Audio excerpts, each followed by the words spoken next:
Bonjour Céline et José, merci d'avoir répondu Bonjour, Valentin. présent à notre interview dans MWACT, l'interview décalée. José, t'inquiète, on va déposer le brevet, t'inquiète Et pas. confort. Et confort. Dans un premier temps, Céline, tu peux nous parler de toi, tu peux nous dire qu'est-ce qui t'a emmené à la danse. Qu'est-ce qui m'emmène à la danse?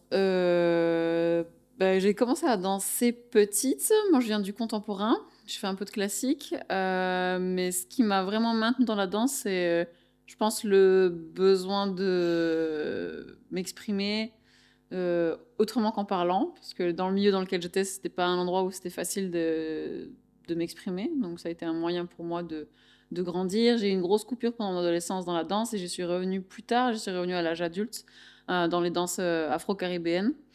Et c'est comme ça que je suis arrivée petit à petit du contemporain à la danse contact jusqu'aux danses de couple et où j'ai commencé à danser la kizomba et plus tard en rencontrant Josué le compas, le taracho et que j'ai continué à développer différentes approches du corps. Mais tu as toujours été professeur de danse ou tu as eu un métier autrement?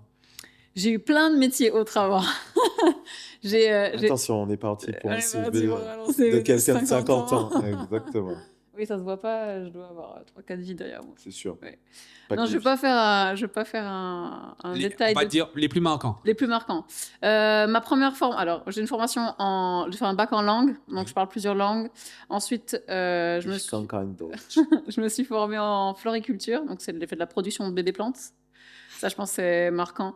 Et après, le reste, c'était tout ce qui est ostéo, massage et développement du corps, professeur de yoga. Je pense que c'est les choses les plus principales. Je te remercie. Et toi, Josué, dis-moi, comment tu as fait pour arriver là maintenant? Tu t'es perdu. C'est clair. Je pense Tu que t'es mes fait parents, influencer direct, par je me moi. suis perdu. Et je pense qu'il y a eu beaucoup d'influence. Ça, c'est clair et net. Mais au-delà de ça, c'est beaucoup d'apprentissage sur moi-même et d'évolution. Donc, j'ai un parcours. Je suis antillais, je suis martiniquais. Donc, comme tout bon antillais des années 90, j'ai eu la chance de baigner dans un univers rempli de musique. Radio Caraïbe International, merci à eux. Ça veut dire quoi? Que tout ce qui était bal grand moon, tout ce qui était baptême, anniversaire et même les veillées mortuaires, tout se passait au niveau de la musique. Et comment dire, comme à cette époque-là, il fallait aussi tirer son épingle du jeu, comme j'étais plutôt dans le côté intellectuel, poussé par mes parents, parce que en Martinique c'était compliqué, j'étais un petit peu foncé, donc je ne correspondais pas forcément euh, aux, euh, aux attentes de mesdames, donc il fallait sortir autre chose. Et le sortir autre chose, c'était notamment passé à travers la danse. Et la danse depuis très longtemps, depuis le primaire, collège, lycée. Et je pense qu'on pourrait interviewer pas mal de mes amis. L'une des choses qu'on pourrait retenir, c'est qu'ils dansaient beaucoup. Donc je dansais énormément tout ce qui était dancehall ou autre pour essayer de me démarquer, essayer de m'exprimer. Et pareil au niveau du zouk, qui peut être quelque chose qui était très binaire ou autre, mais même je le dansais toujours différemment des autres parce que j'aimais bien copier les tontons, copier ce qui se passait de meilleur pour pouvoir ressortir autrement. Mais ça ne restait qu'un part-time, c'était quelque chose pour pouvoir m'amuser et un skill supplémentaire en société, en plus du côté un peu plus traditionnel. Donc, comme Céline, enfin, j'ai fait mon bac, mais différemment de Céline, elle, c'est elle, moi, c'était un gros S avec spécialité biologie. Donc, je suis parti derrière sur des études de médecine à Pierre Zobda Kittmann à l'époque. Et je suis, après ça, posé la question sur quoi faire. Donc, j'ai poursuivi en biologie, mais plutôt appliqué à la santé. Donc, je suis parti à Bordeaux et aussi pour suivre mes potes qui, eux, avaient réussi leur deuxième année de médecine. C'est là où j'ai rencontré Mad et plein d'autres personnes et où je me suis épanoui différemment. C'est là où j'ai connu une socialisation différente, très différente. C'est pour ça que j'ai redoublé une année d'université d'ailleurs, Tu peux, parce qu'il tu y peux avait éviter de lancer les dossiers là, hein? il y avait beaucoup d'animations sur Bordeaux à l'époque. Quand je dis l'époque, je suis arrivé à Bordeaux, c'était en 2007. Et là, il y avait énormément d'associations antillaises qui étaient hyper engagées pour faire connaître la culture antillaise, donc à travers des marchés, à travers des débats euh, notamment, mais surtout à travers le côté festif. Je veux dire, je pense que j'ai connu l'âge d'or du carnaval de Bordeaux, où Bordeaux était vraiment situé sur la carte. Toujours est-il, au-delà de mes études, du coup, qui m'ont amené à travailler tout ce qui était biologie, appliqué à la santé. Je me suis réorienté en agroalimentaire. Donc, j'ai fait une école d'ingénieur en agroalimentaire. Une petite parenthèse de 3 ans dans le Pays Basque pour pouvoir me former dans l'ingénierie, dans la qualité, sécurité, environnement et dans la danse. Parce qu'autant au Les Basques début, dansent? quel genre de danse? C'est la question. Ben, autant au début, c'était vraiment pour moi, donc tout ce qui était zouk, dancehall ou autre, donc ça restait assez sauvage, underground. Autant là, c'était vraiment pour pouvoir me faire plaisir. Parce que j'avais toujours un petit rêve quand j'étais petit, quand on allait sur les bals Grand Mood. Donc on voyait les parents sur de la salsa, ils se mettaient en ligne et ils commençaient à échanger, à danser. On se disait, waouh, ils sont forts, qu'est-ce qu'ils font? Tu essaies d'imiter, mais t'arrives pas. Et ben, bon, comme d'habitude, j'ai l'impression, je me suis fait traîner par une copine dans un cours de salsa. J'avais toujours l'idée de prendre des cours de salsa, mais je n'étais jamais passé à l'acte. Donc l'université a cette chance de nous permettre à moindre coût de faire de la salsa. Donc j'ai commencé de la salsa en 2010. Et en 2015, on va dire que ça a changé au travers d'un retour au pays où j'ai eu la chance de pouvoir, grâce à l'association Viva la Salsa de Olivier Gulliver, de pouvoir faire une masterclass de salsa et en même temps de découvrir la kizomba et la bachata. Et c'est là où j'ai pu me rendre compte que finalement, la kizomba que j'avais pu découvrir rapidement et que j'avais laissé loin parce que ça ressemblait beaucoup trop au zouk pour moi. Donc, j'ai dit jamais. Et c'est là que je me suis dit, finalement, c'est cool. Et pourquoi pas? Comment une Suisse et un Martiniquais se rencontrent et où ils se rencontrent? Très bonne question. Les opposés. Ouais, ben sur un festival de salsa. Salsa, bachata, kizomba, il y avait Ouais. tout. Moi, je pensais pas. C'était à quel pays? C'était ici en Tempo- C'était France? en France, au Tempo Tempo Latino. Latino. Ouais. Ici à Bordeaux ou bien une autre ville? Oh non, loin de Non, Bordeaux, 2h30, 3 heures de Bordeaux. On va dire que c'est un des temps forts des danseurs SBK en France et ailleurs. surtout, ouais. Ouais, parce que c'est à Vic-Fezensac et c'est internationalement connu Parce parce qu'il y qu'il y a a des, ouais, il y a des... des arènes et il y a des concerts incroyables dans les arènes en fait. Et moi j'étais allée là-bas à l'époque parce que j'avais deux. Donc je devais quasi que de la quise, je dansais à peine la salsa. Et des amis à moi avec qui je suis allée, eux dansaient la salsa. Donc je me suis dit, bon, allez, j'y vais. Et il y aura forcément un peu de quise, un peu de salsa. Et on s'est rencontrés dans un cours de quise. Je suis arrivée en grand touriste, en claquettes et en short pour essayer de faire un cours. Je voulais s'imaginer comment on danse la kizomba avec des claquettes. Contexte. C'était des amis qui donnaient les cours que j'avais découvert il y a quelques temps, puisque je suis quelqu'un qui est assez sociable. Donc, j'ai réussi à avoir des connexions assez rapidement, alors que c'était ma première année de Kizomba. Et j'ai eu la chance d'avoir des super profs, Pepa et Kike, des profs espagnols qui donnaient des cours en France et qui nous poussaient à sortir. Donc, ils organisaient des sorties pour des grands festivals, etc. Et moi, avec le boulot, donc, je profitais. Le matin, je travaillais et le soir, je dansais. Et je profitais des déplacements que j'avais à Lyon, à Paris et à Toulouse. Et à Toulouse, j'ai découvert, il y avait des festivals autres, j'ai découvert le monde là-bas, les DJ sur place et certains profs, dont ceux-là. Donc, Yami et Stéphie, coucou à eux d'ailleurs, et qui donnaient un stage à ce niveau-là. J'étais juste venu leur dire bonjour, ils étaient en galère de leader, ils ont dit, bah, écoute, Oui, viens nous donner un c'est petit coup de arrivé le main. deuxième ou le troisième jour, je sais plus. C'est ça, je suis arrivé le samedi, En elle claquette. était là depuis longtemps, après on avait des mois. En claquette, en gros touriste, au milieu du cours, en plein milieu. En claquette. Voilà. Exactement, claquette et short. Et les débuts du prof avaient commencé, c'est ça? Ah non, prof, non, j'étais déjà élève et c'était déjà très bien. Ouais, on était encore juste danseurs à l'époque. Exact. Et bah, On c'était arrivait à être vraiment prof, pour le après, kiff, c'était quoi. plus tard, ça.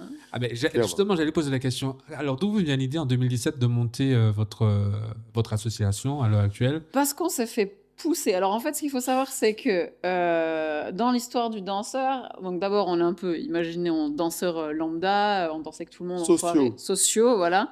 Et quand on commence à être un peu meilleur, on se fait repérer par différentes équipes, dont Josué s'est fait repérer par une équipe de taxi danseurs, ça s'appelle. Donc du coup, il a fait partie d'une équipe de danseurs qui était engagée pour aller dans les soirées Et faire danser et faire les danser les femmes. Parce qu'il y a toujours plus de femmes que d'hommes dans les soirées Dans les de soirées couple. SBK, contrairement aux soirées Pas zouk, dancehall, des c'est pas la fois, même chose. Mais bref, donc c'est comme ça que ça commence. Donc il commence à être un peu connu parce que c'était un bon danseur qui était reconnu. Pour les femmes, il y avait moins cette possibilité d'être taxi danseur. Donc on était À l'époque. ouais, voilà, j'étais juste reconnue pour ma façon de danser. Et on a Ses cheveux courts et mes ses cheveux multiples coupes. courts. Ouais, j'ai toujours les cheveux plein Couleurs. plein de trucs différents. Et on a commencé à enseigner hors Bordeaux pour une petite association parce qu'on a eu une fois, on a rendu service pour remplacer un prof sur un show. Evren, merci. Ouais. Encore. À Parentis, je crois. Ouais, c'était ça. Et Le courant est bien passé. ouais, la femme qui gérait l'asso nous a dit, vous voulez pas prendre les cours chez nous l'année prochaine. Et c'était en 2016, ça. Non, c'était en 2017. En 2016, on donnait des petits stages à Pau, par-ci, par-là, C'est vrai. où on a commencé, on va dire, à fourbir nos armes, mais sans le savoir. C'est ça, parce qu'en fait, on n'était pas partis pour enseigner. On avait chacun nos métiers, on faisait autre Et chacun chose. nos pays. Et chacun nos pays. Et que- c'est vrai que quand on a commencé à Parentis, on s'est juste dit, ouais, on fait ça comme ça. Ça a été le moyen de mettre en place notre pédagogie. Parce que même si l'un et l'autre, on avait déjà enseigné dans d'autres domaines, dans le sport, dans plein d'autres choses, de se retrouver à enseigner de la danse, ça a été aussi un challenge. On n'a pas suivi d'école particulière, même si aujourd'hui, nous, on forme Malheureusement. des professeurs et qu'on transmet ça. À l'époque, on a tout construit par nous-mêmes. On s'est formé par-ci, par-là, Ouais. avec l'aide de mentors qui nous ont guidés techniquement et un peu pédagogiquement, mais c'est quelque chose que nous, on a dû construire au fur et à mesure du temps grâce aux expériences de chacun, justement, à ce niveau-là, et heureusement. Et quand on est arrivé donc en 2018, comment on est arrivé à... aujourd'hui, c'est Bordeaux Dance Crew, mais à l'époque, c'était Bordeaux BKC. Kizomba Crew. Ouais. Exact. C'est en fait un couple d'amis qui avaient créé leur petit asso. C'était une asso Laurent qui était... Cotteret et Camille. Ouais, une asso qui est née d'un schisme avec une ancienne asso de Kizomba sur Bordeaux. Et cette toute petite asso, elle avait tenu qu'une année à peu près où ils avaient donné des Oh, un cours. petit peu plus, puisqu'ils sont Ça faisait à toujours peine une ensemble. année, après ils se sont séparés. Entre Dany et Osvaldo. Non, je parle pas de l'USO, je parle de... Ah oui. Donc BKC était une asso créée par des amis à nous qui était 6 toute mois. petite, qui était naissante, ouais, 6 mois. Ils se sont séparés. Ils nous ont appelés, mais genre en juillet pour Reprendre septembre. les cours. Est-ce que vous voulez reprendre les cours? Du coup, à leur place. voilà, du coup, on a repris les cours au pied levé la première année. Et 6 mois plus tard, elle nous dit alors finalement, je En fait, pense que je je m'en vais vais. carrément de l'asso.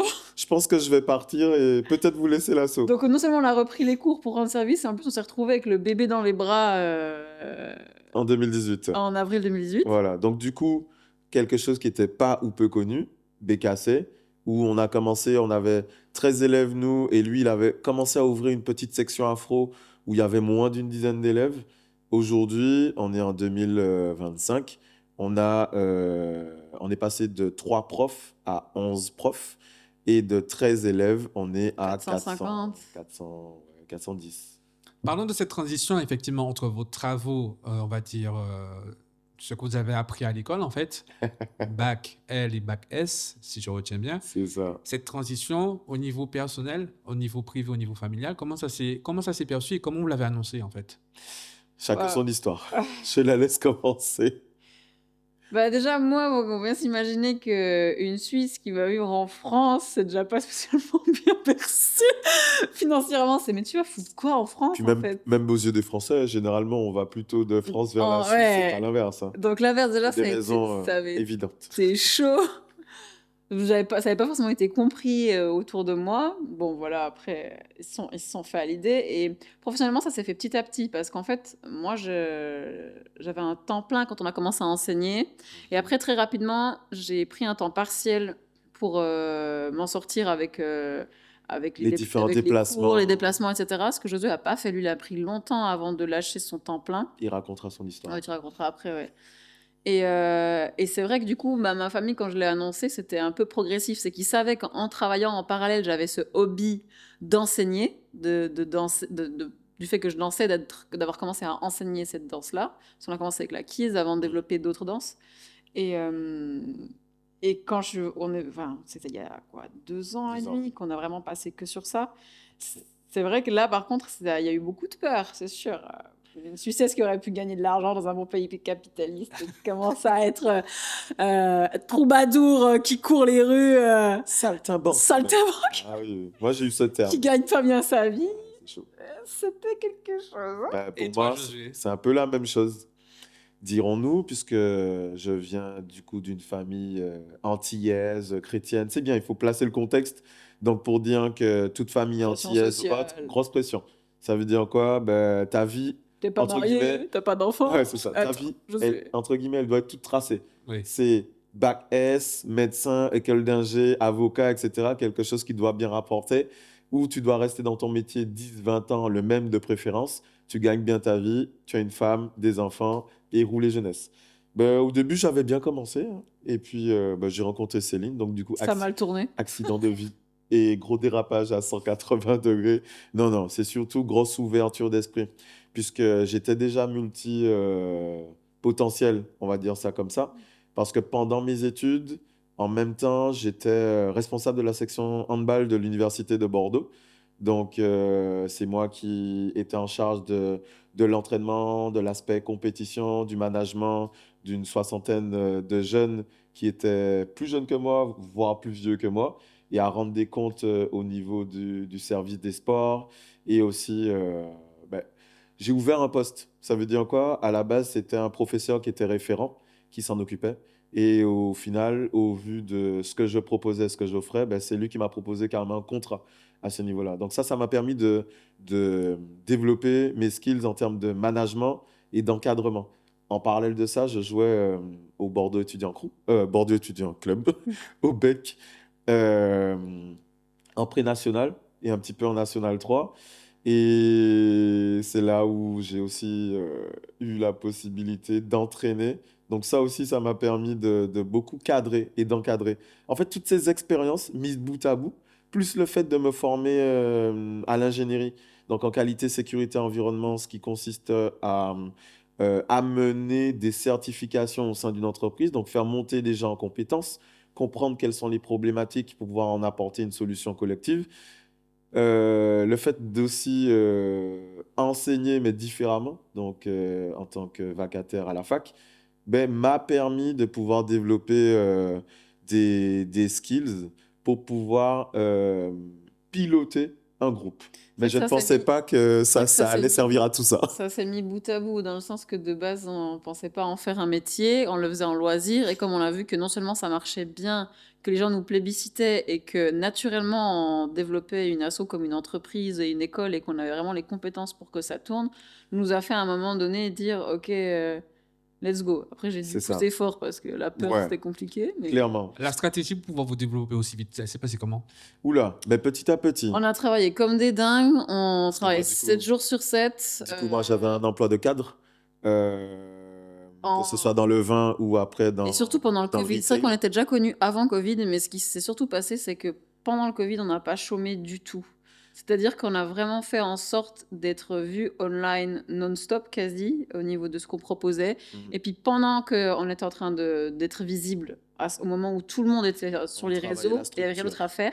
On travaillait aussi comme des dingues à ce moment-là pour vraiment avoir une structure plus solide, plus grosse, et pour que professionnaliser la ouais, chose. quand on est revenu après, on avait ouais, on a fait des vidéos, on a fait des shows, on a fait vraiment des trucs pour être super visible, et on a pris d'autres disciplines, d'autres Mhm. profs, et on a vraiment explosé après le Covid. La stratégie, ça a été au début de voir l'association,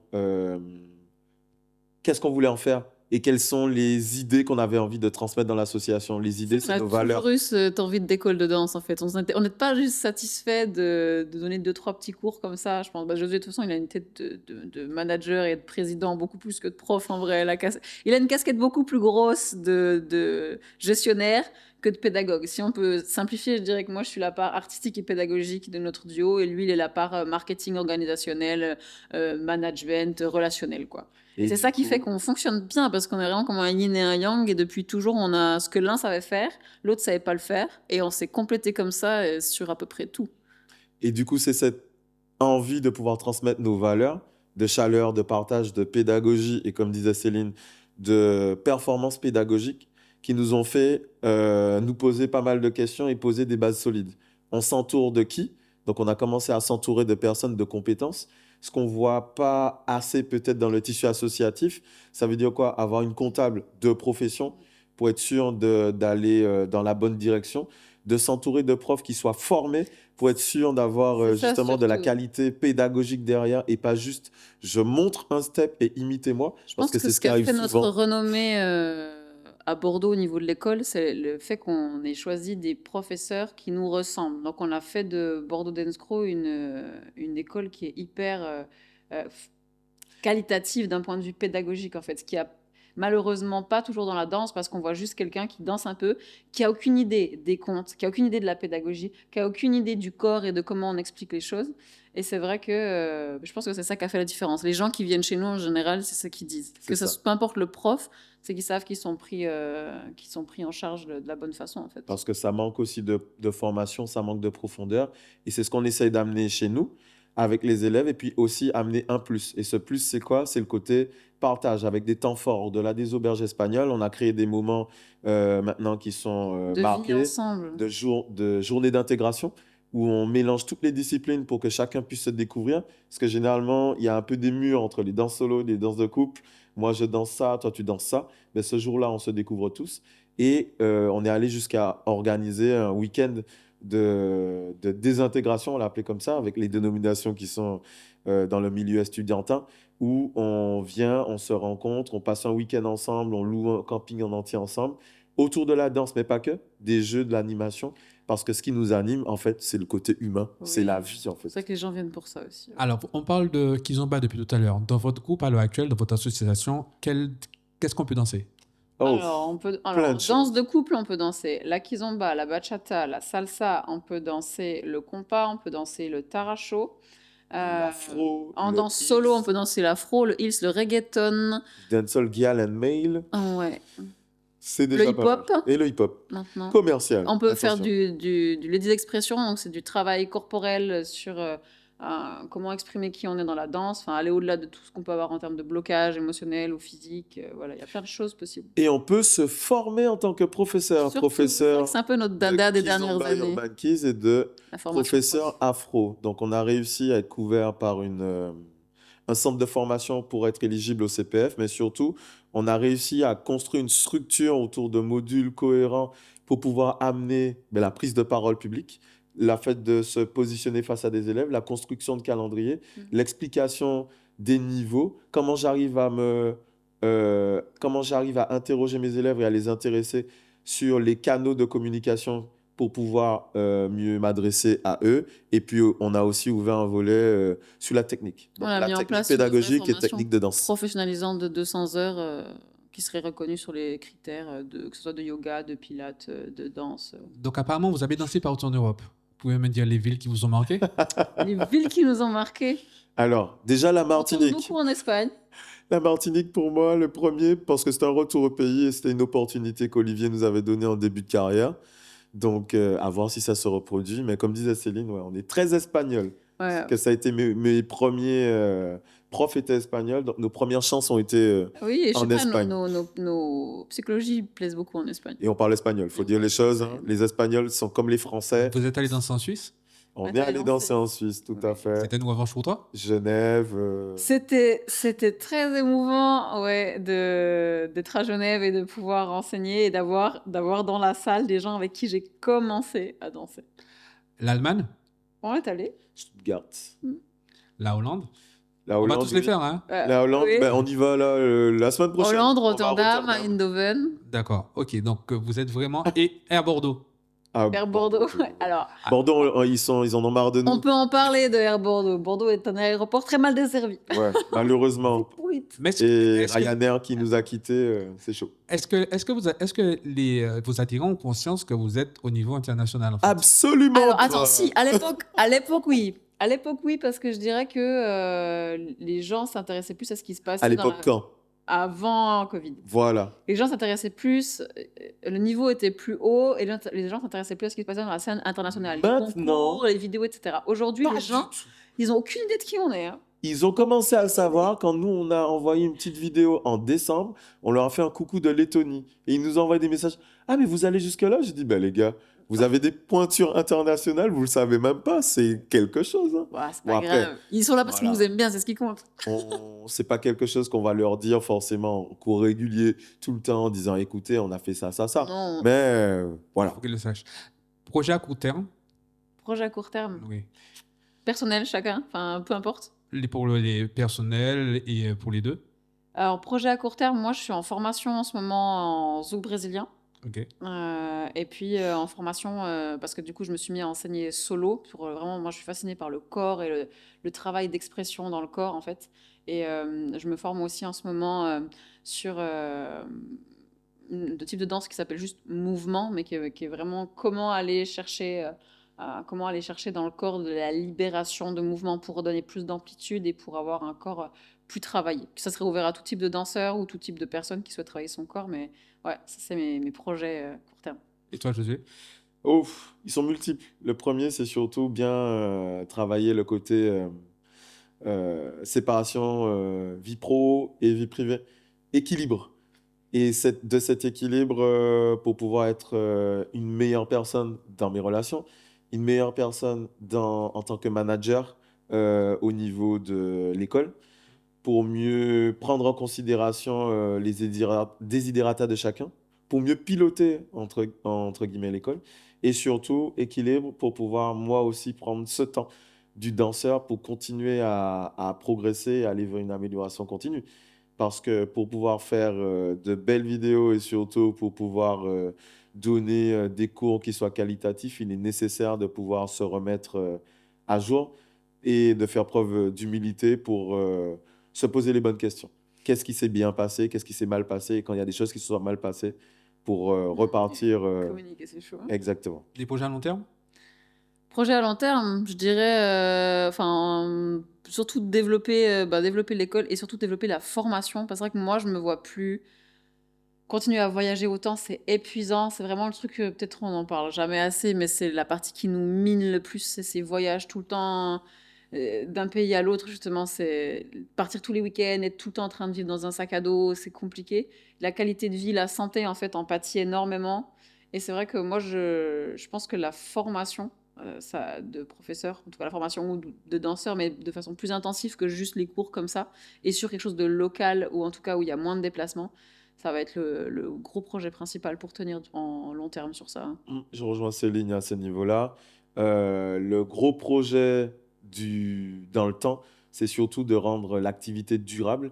La formation, le fait de se rapprocher aussi peut-être dans un long terme de la Fédération française de danse et ou du gouvernement pour pouvoir rendre la chose beaucoup plus professionnelle et professionnalisante.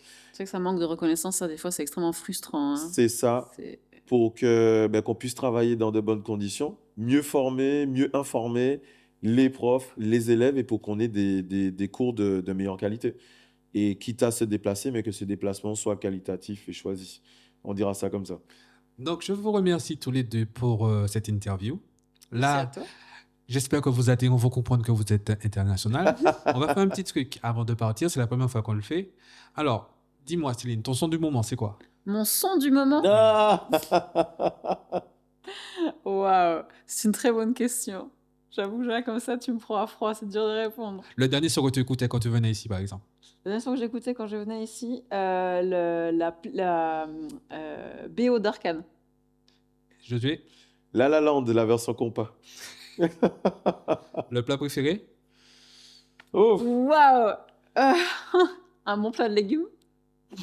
C'est tout? Ouais. tellement elle, ça. Ouais. Josué, Oh là là, moi, eh ben, elle sait déjà. Riz, haricots rouges, banane jaune, avocat Et puis ton foie va mourir. Ouais, mais mais il n'y a pas de ça, viande, y a pas de viande tout ça, vous êtes devenu Si, végétarien. mais quelle que soit la viande, il y a tellement de trucs. Que ce soit du mouton ou de la viande de bœuf en sauce, peu importe. Un Le- bon plat de maman, là. Ah, là, tu as tout dit. Je pensais, Trop sale. si tu l'avais pas dit, je pense qu'elle allait tirer ses oreilles. C'est Donc, je ça. disais, Mais moins de sel, hein, maman, s'il te plaît. Ah ouais, là, c'est- le marin salant, c'est trop. le dernier film que tu as vu, Céline. Oh mon Dieu. Oh si, je sais. Film! Oui. Je crois que c'est le même que moi. On l'a pas vu ensemble. Mufasa, pour moi. Ah ouais, je crois que c'est vrai, c'est le dernier que j'ai vu, ouais. Mm. Waouh. Ok. D'accord. Et la On n'a prochaine. pas le temps d'aller au cinéma, c'était ça la question. Ouais, Ouais, C'était c'est compliqué, à mon avis. C'est clair. Et le prochain pays dans lequel vous allez donner le cours? Hollande. Rotterdam. D'accord. Eh ben, je vous remercie pour ce moment passé avec nous. Merci. Merci à vous et on vous dit à très bientôt à Bordeaux Ah D'ailleurs, on Et a un rendez-vous avec Madé Laurence, il paraît. Hein, non, mais... non, non, il faut pas dire ça. À bientôt, merci beaucoup. À bientôt.